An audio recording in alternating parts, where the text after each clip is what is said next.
Keith couldn't help himself. He wanted to comment on this.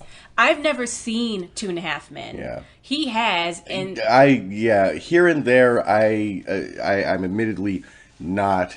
I don't know a whole lot about the series other than the basic formula. You got the semi-effeminate kind of dude, and you got the gross kind of... It's basically what they did was they took The Odd Couple, really exaggerated both ends of the spectrum for their personalities, and put a kid in there in the middle, and they have to raise that. And, I don't know. We got it after the first episode. I don't think we needed... How many years has this shit been on the air? 8 or I don't know. 7. 8 years of this motherfucker getting $2 million an episode, and everyone's feeling bad because they basically shut him out this last season. You know what? Fuck you. If I'm making $2 million an episode, I'm going to not lock a hooker in a fucking closet and not have a bad coke habit, and I'll fucking show up to work on time and fucking not make you guys embarrassed because I'm running around with whores in fancy restaurants. Whores in fancy restaurants at a dinner he was at with his ex-wife and children. Thank you.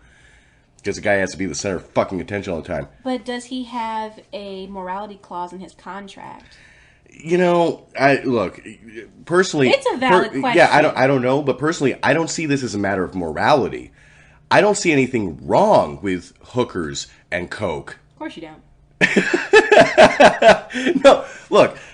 And no, as a libertarian, there is nothing wrong with it. I'm the one that always says that I think... You're a libertarian? Yeah, prostitution should Jesus Christ. Prostitution should be legalized. Coke, heroin, you name it, should be legalized. Marijuana should be legalized. Okay, as far as that goes, I guess I'm a libertarian. But there you go. there are different tiers of I also have very libertarianism. Conservative and very liberal views. Sure.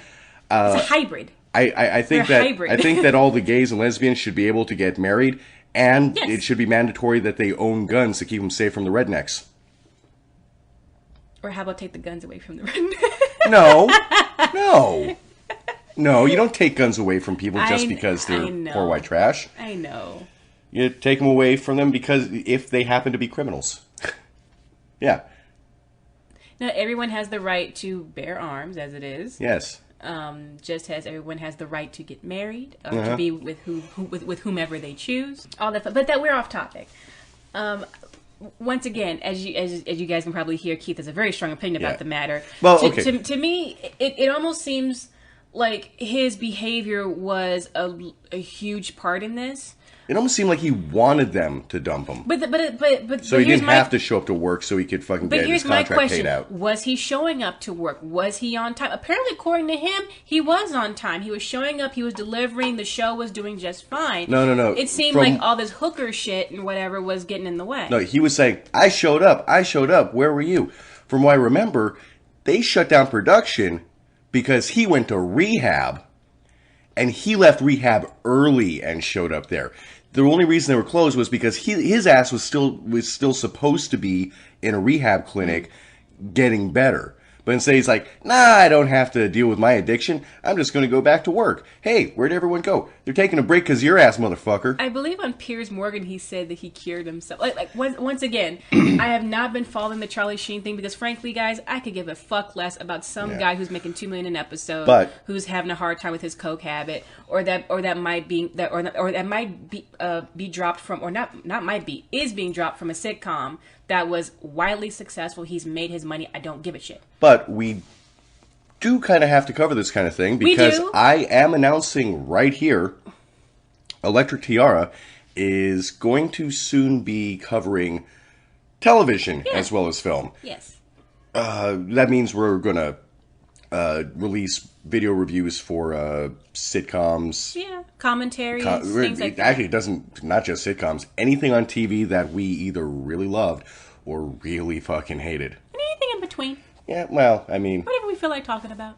If we can develop a strong enough opinion about it. Because, really, there's some stuff where it's like, no, I never watch it. Oh, you don't like it? That's not that I don't like it. I just don't give a shit. That's how I feel about the Charlie Sheen thing. This has been going on. Well, no, yeah. It's like a couple years ago when Britney was going crazy, when Britney Spears was going crazy. I didn't give a fuck.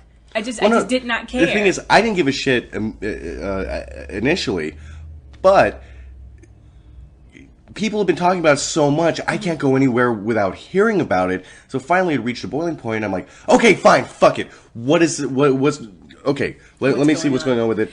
And now what we have... Now this I'm interested in. Yeah, we have Ashton Kutcher as the replacement on 2.5 Men, which is a death mark. Yeah, okay. They're not just replacing him. They're not pulling something like on Roseanne where they just swap out the actor and it's supposed to be the same character. What they're doing is they're writing Charlie Sheen's character out and writing Ashton Kutcher's character into the script, and that is the nail in the coffin for this series. Quick question. About fucking time. Do you think he has a troll face right there? Yeah, okay. Yeah. We're looking at this picture of him. He's got with his little fedora on, and he's smiling with all the wrinkles. Charlie Sheen. We're talking about. Sheen. Yeah, he looks like troll face. If you don't know who that is, fucking look it up. You'll probably it'll probably lead you either to Reddit or 4chan or something. Probably, more likely Reddit. Yeah. But according to the Hollywood Reporter, the news that Ashton Kutcher will replace Charlie Sheen on 2.5 Men has industry analysts scrambling to predict what this means for the show and its network, CBS. He's a younger-known entity with a big following, a broadcast buyer for Aegis Group, I think Andy Donchin is his name. It will hopefully keep CBS's Monday night pretty strong. Kutcher has been a force on Twitter for years and was named one of Time Magazine's... Can I even get through the article? No, I'm sorry. That's pretty sad. Here's a guy who, he first became noticed on television, and then he had a string of movies, and now everyone's saying, oh, well, he's been a real big force on Twitter. Well, no, like he produces a lot of shows. He produces Up the Yin Yang. Well, no, good, because he's probably way more talented as a producer because he has fucking nails on a chalkboard on screen. And he is very, very big on Twitter. I mean, social media. What can you do? Well, I mean, see, the thing is, when it comes to that 70s show, he was acceptable on that 70s show because he was playing a major dumbass, which I'm not saying that the guy's stupid, but it just seems like acting that way comes very naturally to him.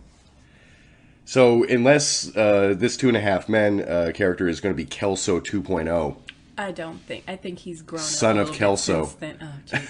Kutcher has been a force on Twitter for years and was named one of Time Magazine's most influential people of 2010. His likability ratings far outstrip Sheen's too, according to Davy Brown Entertainment, which tracks a celebrity. Because he doesn't beat women and shoot at his ex-wives and fucking freak whores out, going coke binges. According to Davy Brown Most Entertainment, he does is the worst this guy does is he has sex with old women. Wow.